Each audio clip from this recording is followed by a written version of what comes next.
Наши дороги, что переменчивый ветер. Сегодня дует в одну сторону, а завтра в другую. И самый важный вопрос в наших странствиях не в том, куда идти, а в чем идти и на чем. За многие годы лесных скитаний каждый из нас подобрал оптимальную для себя одежду и обувь на каждый сезон.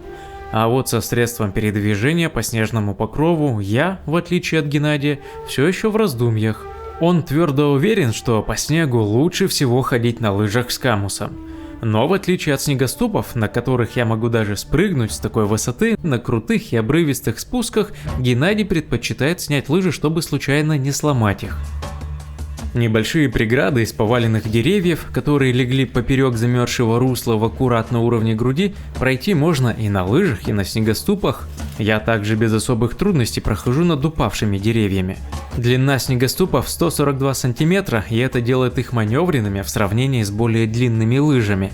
Однако, будучи более короткими, они должны быть и шире, чтобы сохранять хорошую плавучесть в пухлом снегу.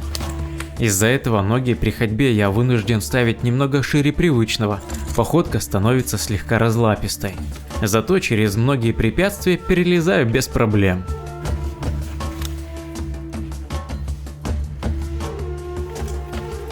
Лыжи не такие маневренные.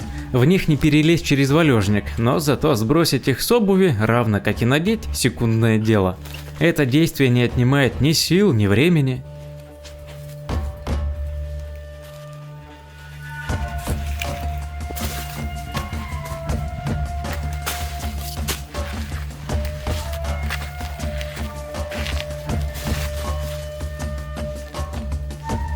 На свободных ногах вылезти из русла, которое разделило нашу дорогу сегодня, гораздо легче. Я бы даже сказал привычней.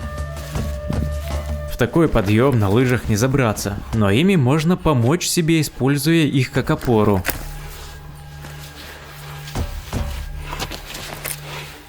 Я, преодолев все завалы, ищу место, где смогу подняться на крутой берег, не снимая снегоступов.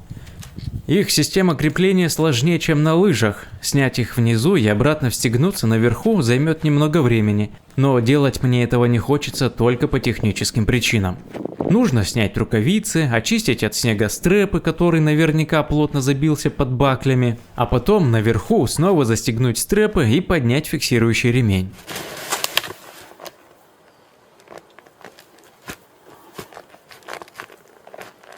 Отсутствие камуса на снегоступах ощущается сразу. Гладкая поверхность скользит по снегу. Да, на них есть кошки, которые облегчают движение в гору, но только по твердому снегу. В мягком и рассыпчатом они не помогают. На ровной поверхности по пушистому снегу снегоступы несут меня, как корабль несет моряка по морю, плавно и мягко покачиваясь из стороны в сторону. По проторенной лосиной тропе нам с Геннадием одинаково легко идется.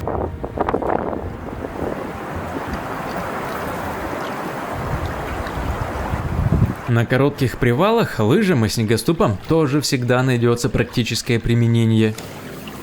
Рюкзак не стоит класть на сырой снег, он быстро впитает воду, намокнут вещи внутри, а потом и спина, когда рюкзак вновь окажется за плечами.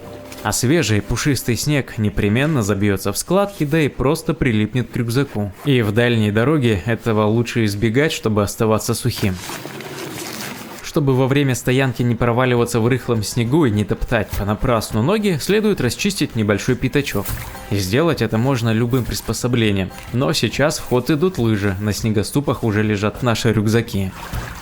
Лесные лыжи снизу всегда подбивают камусом. Это специальная противоскользящая подкладка из шерсти лося или оленя. Она удерживает лыжи при подъеме в гору, не дает им скользить вниз. А еще камус — это хорошая теплоизоляция. На лыжах можно удобно расположиться во время привала. Особенно если под самое драгоценное место подложить еще и варежки меховые. Друзья, а что бы выбрали вы, снегоступы или лыжи? Да, интересно, почему вода не замерзает, нет уже никакого источника тепла, течение, кстати, тоже небольшое, не глубокое. Вода теплая. Да? Можно прямо умыться? Конечно. Ладно. Можешь вообще нырнуть. Давай свяжемся тогда. Просто ныряй. Вы на этот лог перелазили, я вспотел вообще. Все завалено. Ты-то в снегоступах тёп-тёп-тёп-тёп, а мне надо лыжи снимать. Но у снегоступов есть свое преимущество и недостатки есть. Они вот маневренные, но опять же в крутую горку по прямой на них сложно подниматься. Они все равно немного проскальзывают.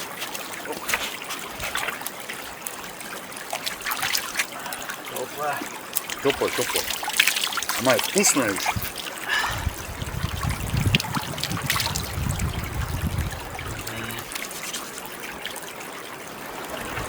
А обещали же, кстати, минуса на сегодняшнюю ночь.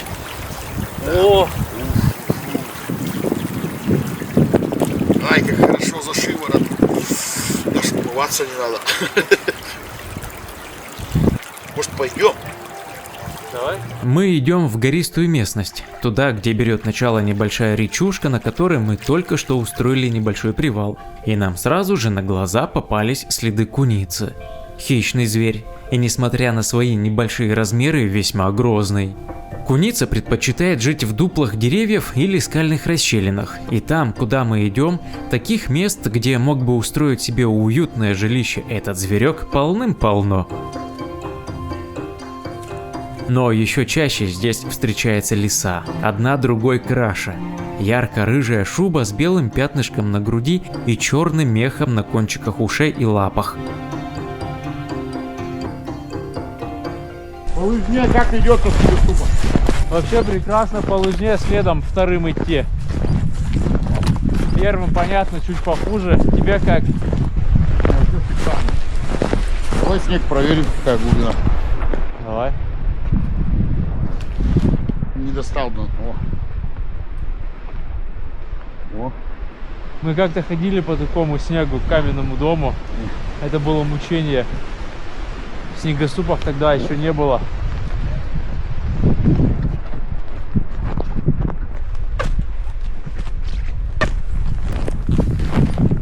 Так, нам надо вот туда.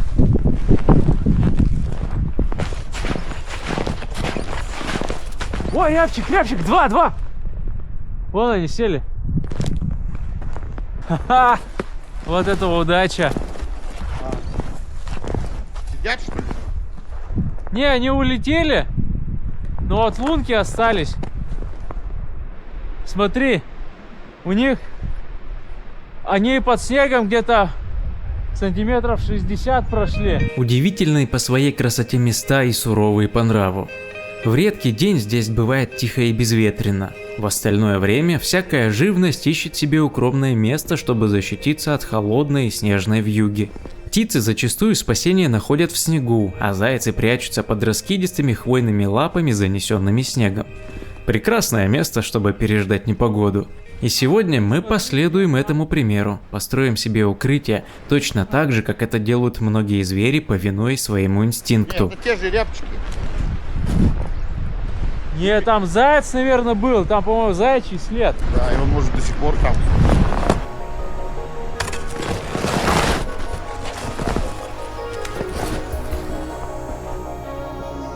На дворе март, но назвать погоду весенней язык не поворачивается.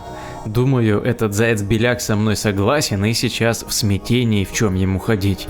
То ли в зимней белой шубе, то ли можно серую летнюю надевать, ведь временами солнце уже пригревает. Давай елку освободим. Да вот, смотрите, ну. О, как Согнуло когда? Пихту. Как они все здесь такие. Молоденьким больше всех достается. А большие верхушки ломаем. Да. Ого. Холодные каменные гряды, мертвые деревья, высохшие на корню, да осечь. Так называют сильный ветер со снегом. Эти места не из приветливых, но их живописная красота манит и завораживает. Сюда хочется вернуться сразу же, как только покидаешь их.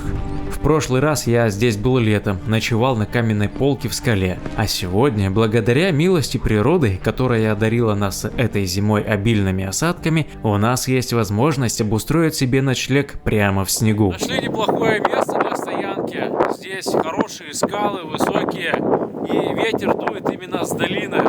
будет комфортно расположиться именно с этой стороны, потому что ветер идет сверху. Это даже видно по снегу, надувает его сюда. И здесь можно будет сделать очень комфортную берлогу снежную.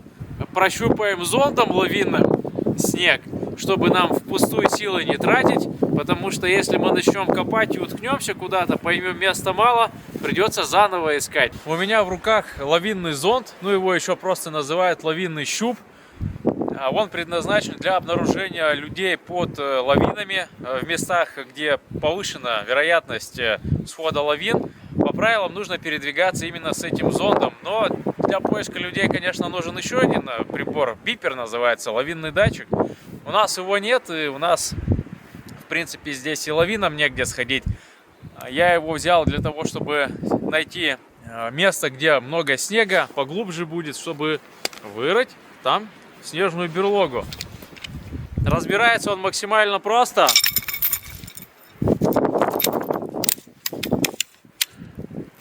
Здесь очень хорошие горы, и очень хорошо для нас, что ветер дует именно с долины, потому что здесь образуются снежные шапки, наносы. Я думаю, что где-то здесь мы сможем найти хорошее подходящее место для снежной берлоги.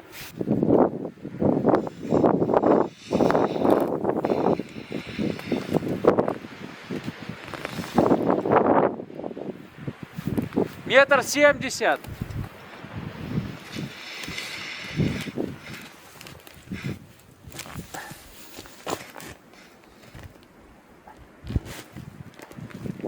Не достаю. Этот щуп 3 метра, и он практически полностью туда зашел. А с тем учетом, что мы еще стенки можем насыпать, я думаю, мы там вообще в полный рост вытянемся, и спать будет комфортно. А вот по глубине метр 35, метр 75. Рельеф неровный, глубина меняется, но в целом 1,5 метра. Этого более чем достаточно. Существует несколько типов снежных укрытий, и для строительства большинства, как ни странно, требуется совсем немного снега. В экстренных ситуациях вырыть их можно буквально руками, но удобнее это делать, конечно, небольшой лопатой. В моем походном рюкзаке на протяжении всей зимы лежит лавинная лопата, компактная и легкая. Она умещается в дополнительном наружном кармане и совсем не занимает места, а весит чуть больше килограмма. За сколько вырыем по времени? Да, час, наверное, 2, наверное, максимум. Сегодня в нашем распоряжении целые горы снега, и самым оптимальным жилищем при таком количестве будет снежная пещера. Работы начинаются с формирования вертикальной стены, в которой будет входное отверстие. Чем выше получается стена, тем удобнее будет в дальнейшем формировать внутреннее пространство. Земля. Вот здесь где-то. Или нет?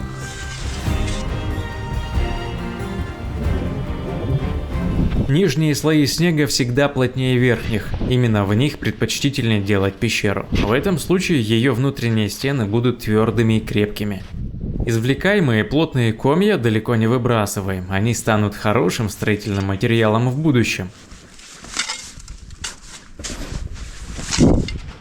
Что же касается размера, снежная пещера не должна быть слишком большой, иначе нагреть внутреннее пространство своим дыханием не получится. Ведь в экстремальных ситуациях единственным источником тепла является сам человек. И чем быстрее удастся нагреть свое укрытие, тем выше шанс на спасение. Для одного или двух человек оптимальной высотой от пола до верхней точки свода считается высота в 1,5 метра, а ширина от 1,5 до 2. Однако это всего лишь рекомендуемые параметры. В действительности они могут отличаться и во многом зависят от состояния снега. Рекомендуемая толщина свода от 20 до 25 сантиметров. Однако сегодня и на этом склоне верхний слой снега сантиметров 10 рыхлый. Это обязательно нужно учесть при формировании свода. Он не должен быть слишком тонким, иначе высока вероятность его обрушения. 25 сантиметров явно будет мало. Думаю, что у нашего укрытия она будет 35-40. В нашем распоряжении сегодня есть и складная пила. Она предназначена для заготовки дров, но помимо прямого назначения ее можно использовать для разметки контура входного отверстия и заодно разделить цельную массу на отдельные блоки. Пила проходит через снег как горячий нож в масле, формируя четкие линии. По этим линиям с помощью лопаты от общей массы снега можно легко отделить цельные блоки. Из этих блоков складываются стенки вокруг будущего входа, формируя пространство, чем-то похожее на небольшой двор.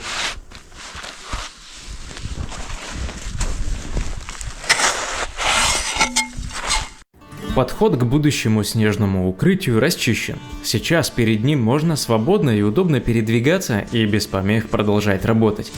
Начинаем делать вход. Он должен быть в виде тоннеля и совсем небольшим. Через него нужно буквально вползать в берлогу. Это делается с той целью, чтобы минимизировать влияние ветра. Через небольшое отверстие холодный пронизывающий ветер не сможет попасть внутрь. К тому же на ночь его можно будет закрыть всего одним рюкзаком, и это позволит сохранить тепло, единственным источником которого будем мы сами. Какой увесистый кусок снега. Да, вот тут... О, там пещера. Мы попали с тобой в какой-то грот. Иди вот посмотри.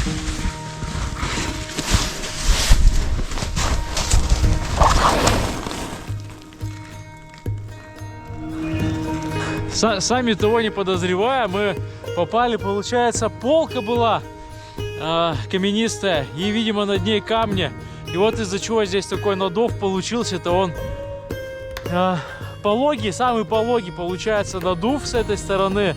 И он не просто так образовался. Глаз-то нас правильно все подметил. Там сейчас снега нет, но уже есть пространство. Работы гораздо меньше сейчас, да? И это будет просто шикарный дом. У нас щуп проходил через этот метр снега. Да. И потом просто уже в пустоте там. Главное сейчас с толщиной свода не ошибиться, потому что если сделать его слишком толстым, он будет тяжелый, и когда мы начнем расширяться в сторону, он может обвалиться. Нужна... Ну и тонкий нельзя делать. И тонкий нельзя делать, да, здесь главное не ошибиться. Он должен быть сантиметров 30-40. Вот эти ветки, они послужат арматурой. Не ошибиться с толщиной свода помогут ветки нужной длины, воткнутые сверху. Об этой технике мы рассказывали в нашем раннем видео. Обязательно его посмотрите, чтобы сравнить разные варианты снежных укрытий. Ну а сейчас мы доверимся своему опыту и сделаем толщину свода на глаз. Посмотрим, чем все закончится. Почему же сегодня мы решили делать укрытие в снегу, а не просто заночевать у костра или элементарно поставить палатку? Определяющим фактором, конечно же, стали погодные условия. Сильный ветер, снег и грядущие в ближайшую ночь морозы. Полярные авторитеты, профессиональные альпинисты, матерые и участники зимних экспедиций все утверждают, что человека, попавшего в сложные погодные условия, зимой может спасти только вовремя построенное убежище и ничего кроме убежища, особенно в сильные морозы. Палатка защищает от ветра и осадков, но не убережет человека от холода. Конечно, если это не зимняя палатка с печкой, вес которой со всем оборудованием свыше 10 килограммов. А вот снег обладает хорошим теплоизоляционным свойством, и в небольшом укрытии за очень короткое время и только за счет тепла жильцов температура поднимается до минус 5 градусов, при морозе снаружи в минус 30. А при длительном нахождении, например в момент сна, температура в снежной берлоге варьируется от минус 1 до плюс 1 градуса. Там сидит Гена в роли оператора сейчас, а я в роли копчика. Сейчас, если рухнет, я Дениса буду за ноги вытаскивать. Ну а здесь уже сколько метра? Я в полный рост влажу. И еще метр, наверное, да? 2,5 метра. И вот сзади меня. Еще один плюс такого укрытия в том, что при должной сноровке примитивную снежную пещеру можно сделать за 30 минут, а это гораздо быстрее и легче, чем заготавливать дрова на всю ночь, если ночевать без укрытия под открытым небом. О, так там ширина вообще. Однако у нас сегодня задача максимум – сделать комфортное укрытие, в котором можно будет разместиться вдвоем так, чтобы во время сна не пришлось друг друга толкать локтями в бок. Мы прям вообще комфортно ляжем. А лоси могут лежать прямо на снегу. Их густая шерсть хорошо сохраняет тепло даже в самые сильные морозы. Но мы не лоси, к сожалению или к счастью, и нам нужно хорошее укрытие. Ау, ты где? Я здесь. У нас получился тоннель неглубокий, но это именно для того, чтобы входить и холод не залетал сюда, как в большие ворота. А вот здесь я вот так вот стою. Но можно еще повыше, будет в полный рост, можно даже будет встать. Не, можно сидеть, да, вот там можно будет. Я Сидеть точно можно, уже сейчас, вот смотри. Все, и у меня вот рука до потолка еще вот достала. Место для сна лучше сразу выровнять частью удаляемого изнутри снега. А вот потолки во всех помещениях, включая тамбур, должны быть куполообразными. Это нужно для того, чтобы капель, которая появится при достижении плюсовой температуры внутри укрытия, стекала по стенкам свода, а не падала на голову.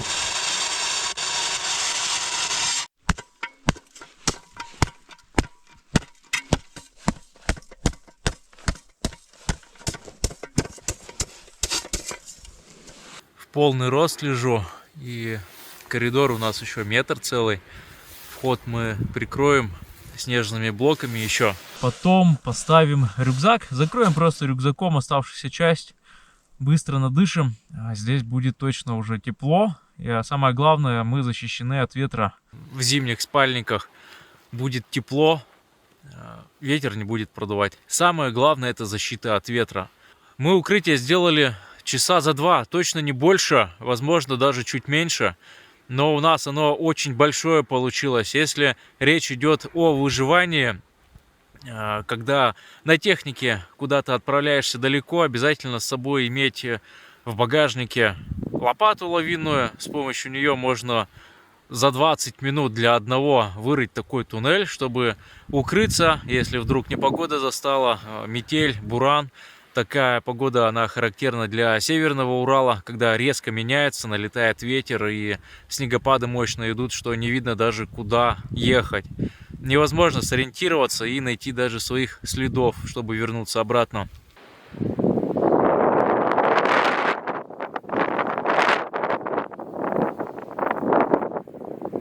Снежное укрытие готово, берлога. Снег летит, ветром сдувает сверху, а внутри комфортно.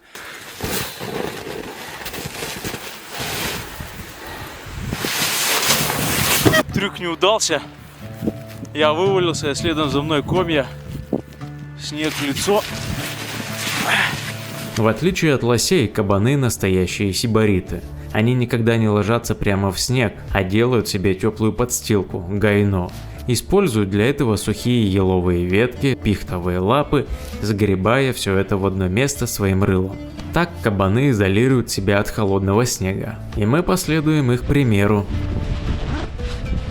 Но в отличие от кабанов, мы используем только пихтовые ветки. Хвоя у них мягкая, не то что еловая, которая все время норовит уколоть незакрытые участки тела. Да и пахнет пихта приятно. Чем толще слой, тем теплее и мягче будет спать. При строительстве снежных пещер можно проявить фантазию и раскрыть себя как архитектора. И если позволяет снег и время, то почему бы не сделать жилье с раздельными комнатами, где будет предусмотрено отдельное помещение для психологической разгрузки? Да, такое тоже бывает, когда укрытие делается для длительного проживания большой группы людей. Снег – отличный строительный материал, и при должной сноровке можно сделать и дворец. Но сегодня нам такая роскошь ни к чему. И на наш взгляд, снежная пещера, в которой нам предстоит провести ближайшую ночь, получилась весьма уютной и просторной.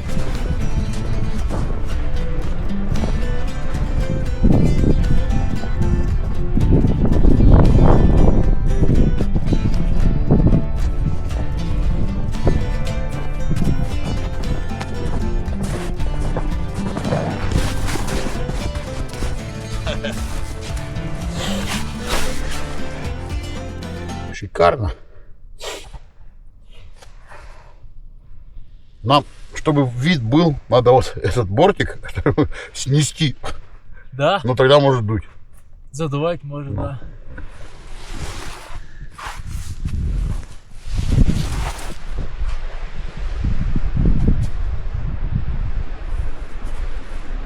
нормально. Шикарно. Держи. Лови.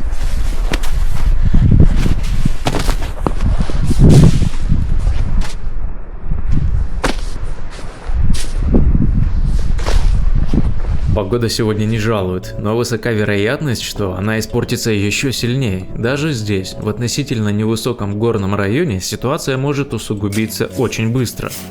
А в больших горах это происходит мгновенно, за считанные минуты. Поэтому вопрос постройки укрытия всегда приоритетный, а костер и ужин лучше оставить на вечер. Наше снежное укрытие на сегодняшнюю ночь готово полностью. Уже сейчас туда можно залезть и удобно устроиться на ночлег, но пустой желудок не даст уснуть. Нужно позаботиться и о нем. У костра мы проведем оставшуюся часть дня до того момента, пока не уйдем на отдых в берлогу, и здесь должно быть максимально уютно. На лыжах, кстати, на камусе сидеть тепло. Это не то, что на снегу или на промерзшем дереве. Можно вот так. Вообще Да. сверх тепло. Прям вообще можно не опасаться что-то застудить себя.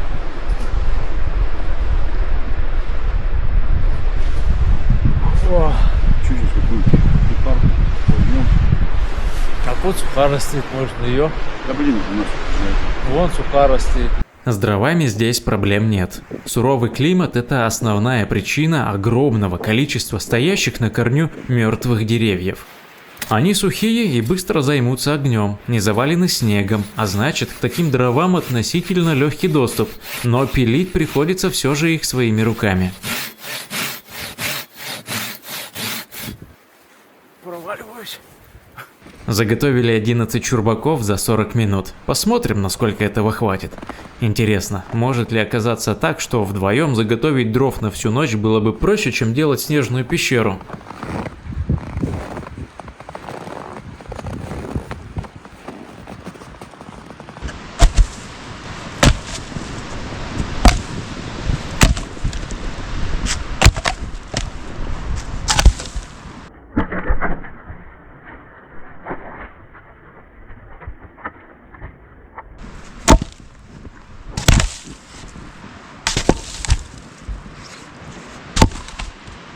Этой пилой хорошо пилить, потому что она очень быстро грызет. Зато тепло.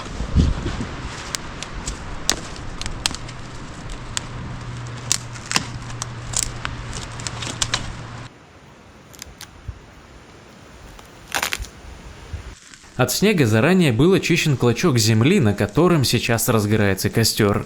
Внутри снежных стен огонь, как и мы, защищен от ветра. Пламя быстро расползается по сухим веткам. Мне очень нравится, как пахнет вот этот мох. Вкуснее. Да, Вот не, вот вкуснее. вот, да, вот этот длинный усне. Борода лешего называют его еще. Он уже горит хорошо. Да, и пахнет очень вкусно. Такой сладковатый запах дымка.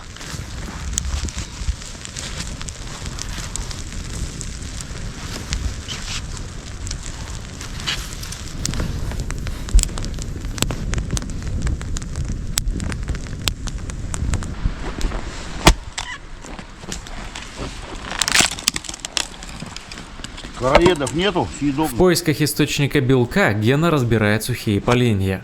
В них частенько встречаются короеды. Шутка, конечно. Сухая. Запас провианта мы взяли с собой. Короедов трогать не будем. В этот момент нет нужды. Они пережили всю зиму, и остается совсем чуть-чуть до момента, когда они смогут насладиться лучами теплого солнца. Не хочется лишать их такого счастья накануне весны. Вот так можно сделать, пока не засвердела спинку себе. Анатомическую. Анатомическую. Нам еще ни разу не удавалось остаться сухими при строительстве снежного укрытия, поэтому наличие костра в лагере всегда желательно. А если его все же не окажется, то вещи можно будет подсушить в спальнике во время сна.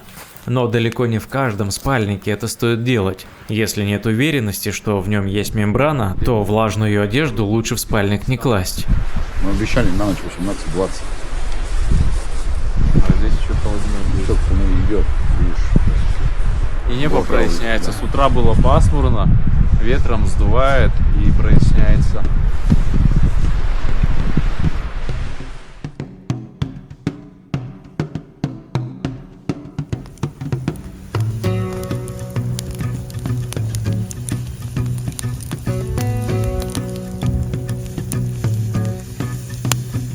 Пришел взять термос из рюкзака и увидел, что у нас в тамбуре снег. Погода сегодня очень ветреная. Снег шуга летает и залетает с самого края, вглубь не летит, но все равно попадает. Рюкзаком сейчас закрою вход, точно так же, как мы это сделаем на ночь.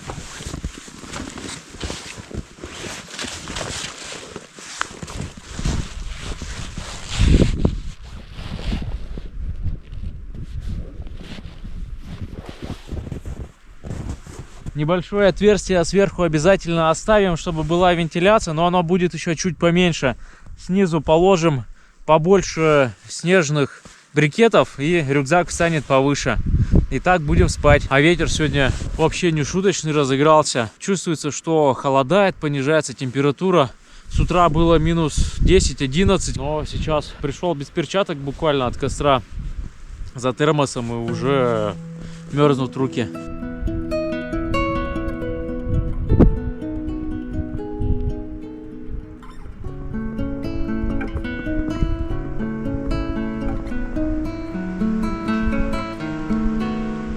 Ветерок-то вообще хорошо задувает, прям что-то чувствуется. Ты туда ходил, завьюживает туда? Да, подвьюживает, но я рюкзак положил, сейчас уже не будет туда снег попадать. Ну, а ветер хороший гуляет. Я постоял прям это 2 минуты и уже чувствуется, что прям продувает.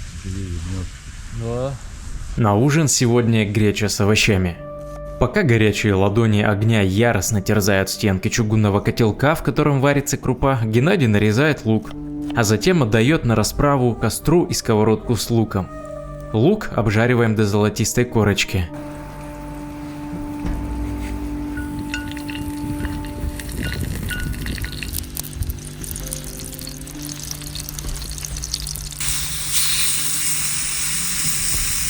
На рубиновых углях в глубине чугунной сковородки шкварчит бекон.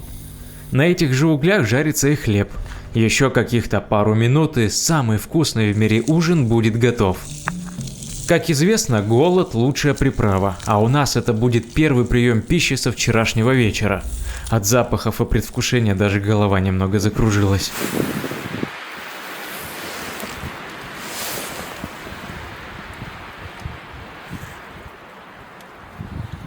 Ну что, поддадим еще огоньку?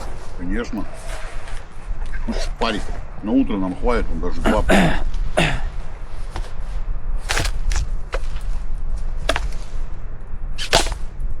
Ответ на вопрос о том, насколько снежное укрытие эффективнее костра, мы получили уже через 2 часа. От тех 11 чурбаков, на заготовку которых ушло 40 минут, осталось всего 3. Если учитывать еще 2 непрогоревших, которые только что подбросили, огонь продержится еще часа полтора. Итого 3,5 часа. А до следующего рассвета, с наступлением которого завтра мы продолжим путь, еще около 8 часов. До утра нам понадобится в 2 раза больше дров, чем мы уже заготовили сегодня. Конечно, есть стояночные костры длительного горения, но спать под крышей и в защищенном от ветра укрытии куда комфортней, особенно зимой.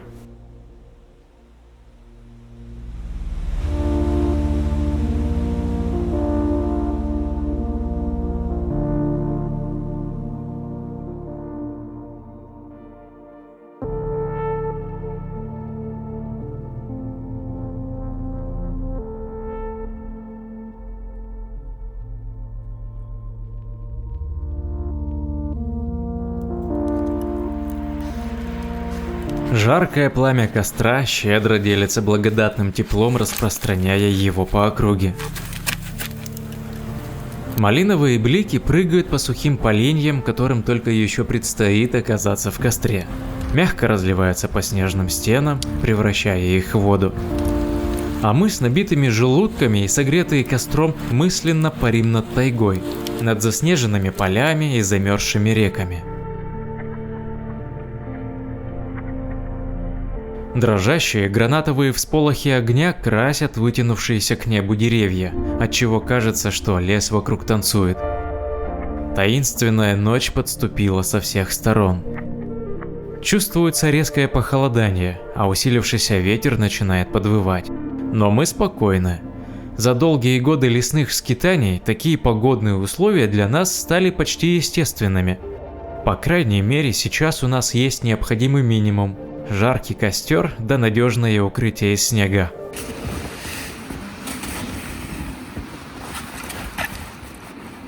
Медведь бы позавидовал. Я раздеваться хочу.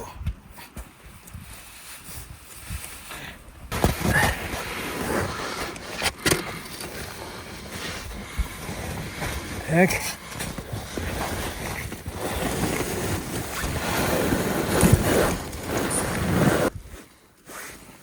Нормально, вентиляция есть. У нас тепло будет здесь скапливаться, и циркуляция будет хорошая. Здесь вообще не холодно. Вообще не холодно. Я там стоял, я копатой лопал. Копатый лопал. Да. Я лопатой копал, подравнивал площадки. В общем, надо было чем-то себя занять, чтобы не стоять на месте, не мерзнуть, потому что ветер продувает. Да и вообще на улице, ну, хорошо поддавливает, не знаю. Гена со мной не согласен, говорит, что 20 нету. А я почему-то говорю, что, ну, может быть 19, если 20 нет. Но достаточно холодно. Время сейчас 9 вечера. И к утру все шансы, что прогноз синоптиков сбудется, и температура минус 25, минус 27 будет. Но я сюда залез уже хорошо. Я пока в спальник залазил, я вспотел. В одежде, пока ты пакуешься, здесь все постелишь. Все-таки один минус есть. В снежных берлогах, когда задеваешь свод, осыпается все равно снег.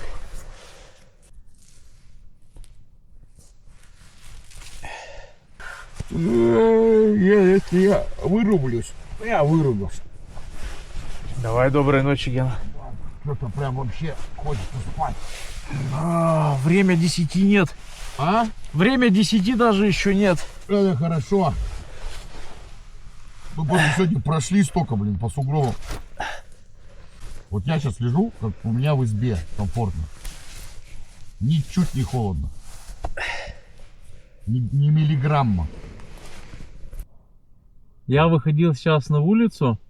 Там сильный ветер задувает. Прям очень... Ну, я не знаю, как передать словами. Покажи. Показать? Вот так. Вот так он был. Помнишь, когда у меня крышу на избе сорвало? У тебя? Да. Помню, когда у тебя крышу на избе сорвал. И чё? Тяжелый был день. Для тебя и окружающих. Скорее для окружающих. Для меня-то он был день как день. Как обычный день, когда стоишь Да. крышу. Вот примерно сегодня такой же вечер, есть и шансы, что у меня снова крышу сорвет. Мы тут в малом пространстве.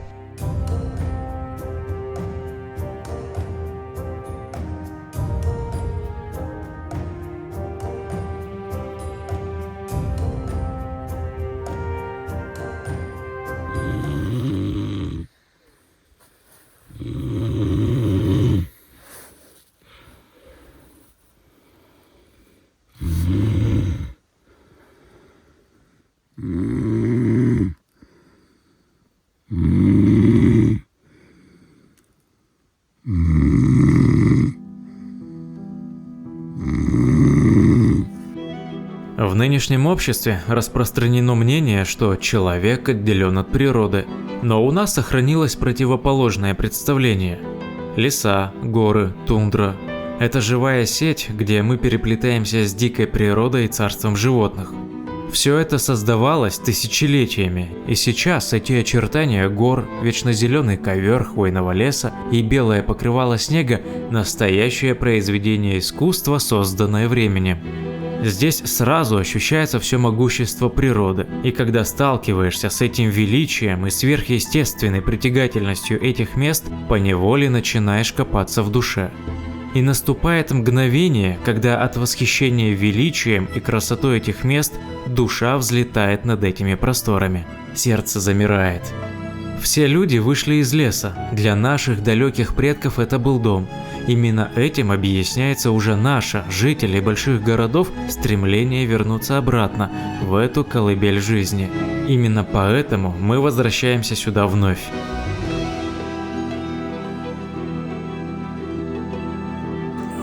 Начался рассвет, потихонечку жизнится новый день. Там уже лелеет небо. Пучок снега смотрится, как будто там енот на ветке завис на дереве.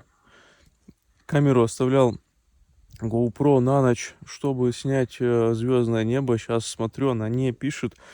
Она просто замерзла. Она стала ледяной, ни одна кнопка не нажимается. Надеюсь, она целая. Надеюсь, вообще вся информация на флешке сохранилась. Ночью был крепкий мороз и сильный порывистый ветер, однако на себе этого мы не ощутили. В снежной берлоге было тепло. Солнечное утро только с виду приветливое. Без рукавиц руки быстро мерзнут, пальцы теряют подвижность и укладывать рюкзак получается плохо. Это не первая наша ночевка в снежной пещере, и могу с уверенностью заверить, что все, включая эту, были теплыми. Кто-то может скептически отнестись к такому типу укрытий, но ведь не просто так полярные авторитеты и профессиональные альпинисты используют именно такие укрытия. Не раз слышали, что выкапывать в снегу пещеру не более чем детская забава.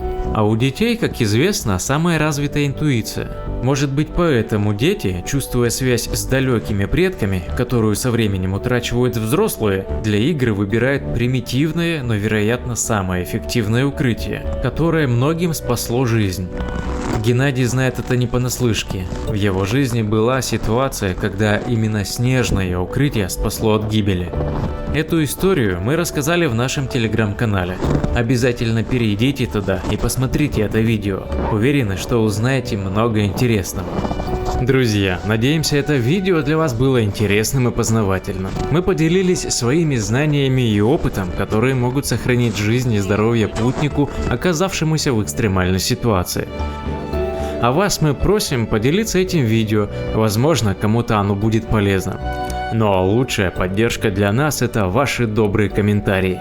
Подписывайтесь на наш канал и нажимайте колокольчик, чтобы не пропустить следующее видео. Оно выйдет уже совсем скоро. Поторопишь? Ну, конечно. Я сейчас с горы, я сейчас улечу. Давай. Догоняй. Давай. Ну а с вами были мы, Лесные. До новых встреч, друзья. Всем пока.